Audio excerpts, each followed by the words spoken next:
A Guten Erev Shabbos. 10 weeks from Saturday night, Motzei Shabbat, we will sit down to the first Seder of Pesach. Since that time is going to go very quickly, let's share a few stories now that get us thinking about Passover and mainly freedom, particularly in connection with Parshat Bo, our portion this week. Hopefully, all Klal Yisrael, and especially the hostages and their families, will experience in the fullest sense by the Pesach holiday. Rabbi Yosef Chaim of Baghdad, the Ben Ish Chai, tells this story in his sefer called Birkat Chaim, the blessing of life. A man went to his doctor complaining that he had no appetite. The sight of any kind of food made him nauseous. The doctor began to treat the man with various medicines that revived his appetite for food. Eventually, the man could eat properly and he regained his full health and strength. Well, this doctor lived in the same neighborhood as his patient, and from time to time when they would meet on the street, the man would greet the doctor and thank him for his help, albeit a little half-heartedly and in a bit of an undertone. After a considerable time, the man's behavior changed markedly. When he would see his doctor, even from down the street, he would run over to him and greet him with great excitement and enthusiasm and shower thanks on him for having helped him become cured. So the doctor finally asked him, "What's with the sudden change? You never forgot that I was the one who helped you. Why all of a sudden do you thank me with such warmth?" The man said, "Well, when I first came to you, I was in miserable shape. I suffered from this nausea, and you cured me. But then that became the problem. Once I got my appetite back, I craved all kinds of fancy foods and delicacies that I couldn't afford. So I was grateful, but I didn't fully appreciate being in good health. So I thanked you quietly with mixed emotions. Lately, though, my fortunes have improved, and I can not only appreciate all the fine foods in life, I can afford them too. So now I'm able to express my gratitude fully since I can eat to my satisfaction."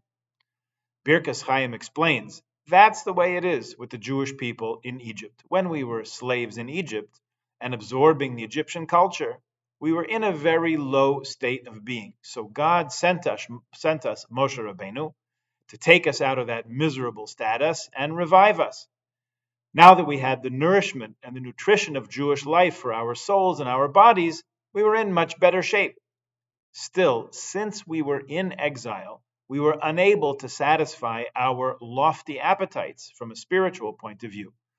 So now we thank God for taking us out of Egypt and giving us back our appetite for life and for holiness. And we say at the beginning of the Seder, this year we are here, so thank you for that. Next year, may we be in the land of Israel. May we be able to appreciate all the spiritual delights and delicacies that we have and also be able to afford them and enjoy them, so to speak. Then we'll be able to thank God with a full heart. We know that the Jewish people's sojourn in Egypt began sweetly, all of Bnei Yisrael, all of Jacob's children reunited in peace with their brother Joseph. What could be better? And then it turned very bitter when a new Pharaoh ignored history. Then with the redemption, with the liberation from slavery, it turned sweet again. HaKadosh Baruch Hu Chishav HaKetz, we'll say in the Haggadah just a few short weeks away, God calculated the end as he promised Abraham. Rav Yisachar Fran tells this story, which also fits with next week, Shabbos, Shira, and the sea. So if you'd like to share it next week, it fits as well. As we well know, Jews trying to leave Germany in the 1930s were viewed with suspicion as possible spies by other powers. Some leading lights of the Toronto Jewish community were put in detention camps when they first arrived in Canada as refugees from Germany. A certain boatload of Jews managed to get from Germany to England, and the passengers asked for asylum once they arrived. The British, on the one hand, felt bad about turning them away. At the same time, some officials suspected they might be spying for Germany. So a novel solution was hatched to ship these Jews off to a faraway colony, Australia.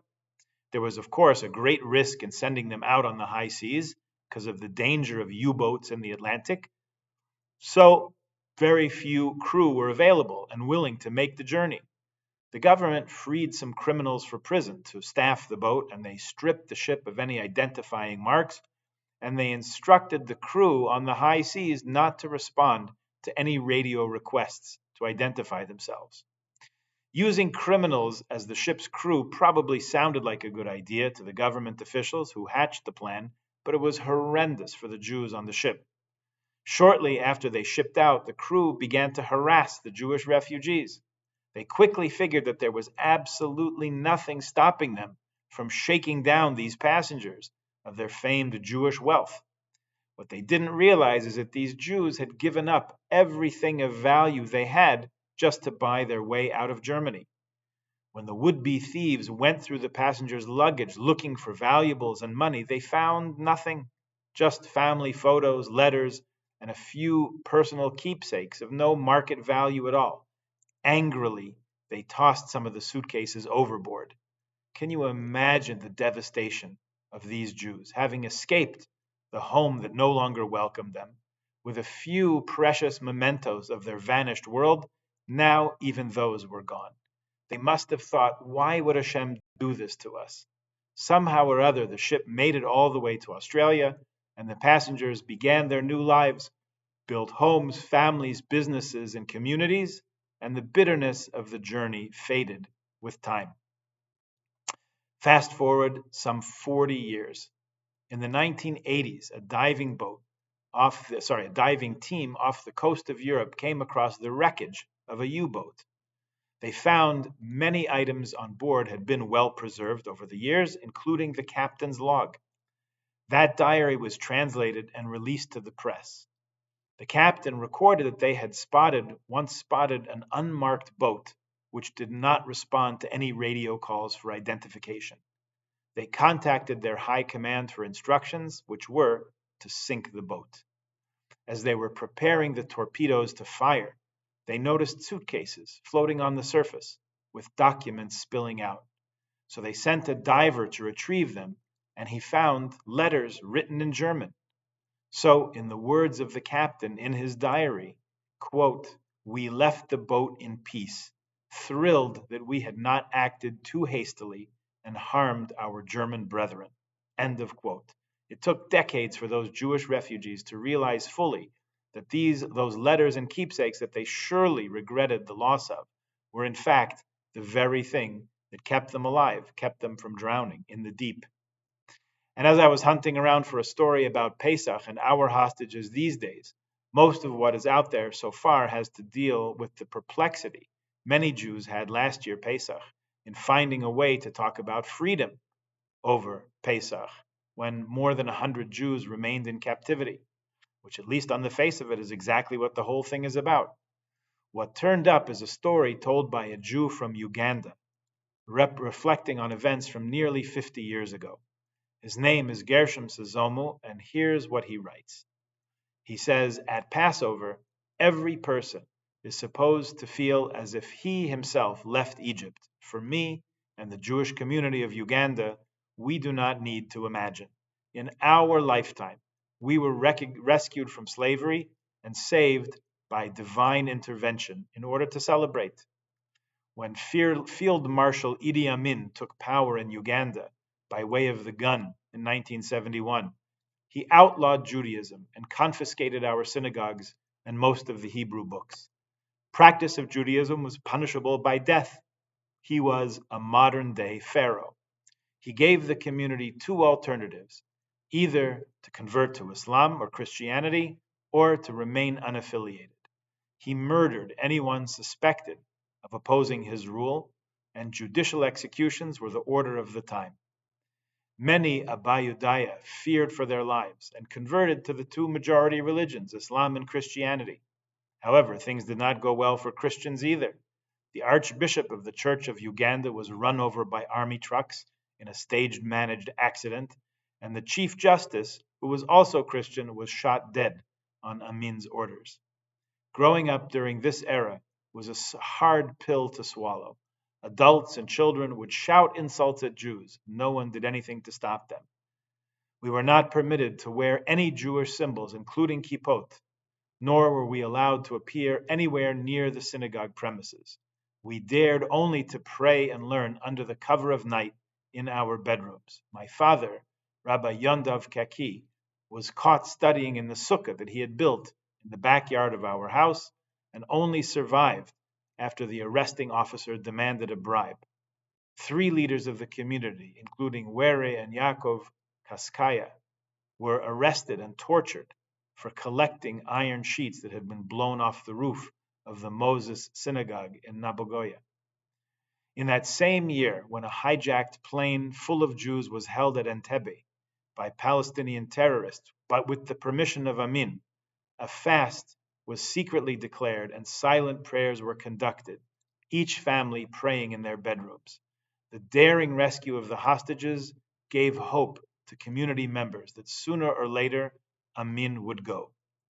This came to pass on Wednesday, April 11th, 1979, corresponding to the 14th of Nisan, 5739, Erev Pesach, when the new government, comprised of Ugandan rebels and Tanzanian troops, declared freedom of worship. This was considered a miracle from above and celebrated in a special style. More than 4 cups of 80 proof Ugandan banana wine were served, making everyone excessively happy by the end of the Seder. No more than 300 of the nearly 3,000 earlier members of the community remained steadfast and loyal to Judaism, which makes me think that had Amin's regime continued for another 5 years, the community would not have survived. Passover remains a special moment for all of us. I will always remember my first Seder ever. It is amazing that the reign of terror ended and that freedom of worship was reinstated at the season of freedom. Each year, as the community grows, Passover is the moment that we celebrate both our ancient and modern freedom. With the help of Jews from around the world, the synagogue that was destroyed is being rebuilt to be better and stronger than ever. He wrote this 10 years ago. And the members of our community have nearly returned to their earlier size. That Uganda would have been a Jewish state had Herzl's proposal been successful, that the hijackers chose Entebbe Airport as their final resting place, and that Amin, like Pharaoh, was humiliated on the eve of Pesach, could not have been a mere coincidence. It was our Passover miracle. The Talmud and Tractate Rosh Hashanah, page Yud Aleph Amud Aleph, tells us, in Nisan we were redeemed, and in Nisan we will ultimately be redeemed. But Nisan Nigalu, says the Gemara, but Nisan Asidin Ligoel. The name of the month of Nisan, the month of Pesach, is related to the word Nisim, the word for miracles. And as all these stories tell, and all the stories that we will hear and tell between now and Pesach this year also remind us, miracles happen all around us. Some of them seem enclosed in the natural unfolding of human history around us, and some seem to come from a place truly above nature. The hardening of the hearts of pharaohs throughout history has been a constant. For reasons beyond our understanding, there always arises a new pharaoh who knew not Yosef. Whether it's the same pharaoh who turns his back on the history that everyone knows to be true, or an actual new tyrant of a country who rides to power on the tide of always effective, always potent Jew hatred. We have never felt completely safe, to our sorrow, not even in our own land, within our own borders. Unlike any other nation on the face of the earth, our right to exist, to live in our own land, to be free from the genocidal intent of hostile pharaohs is never a given, and it always seems up for debate.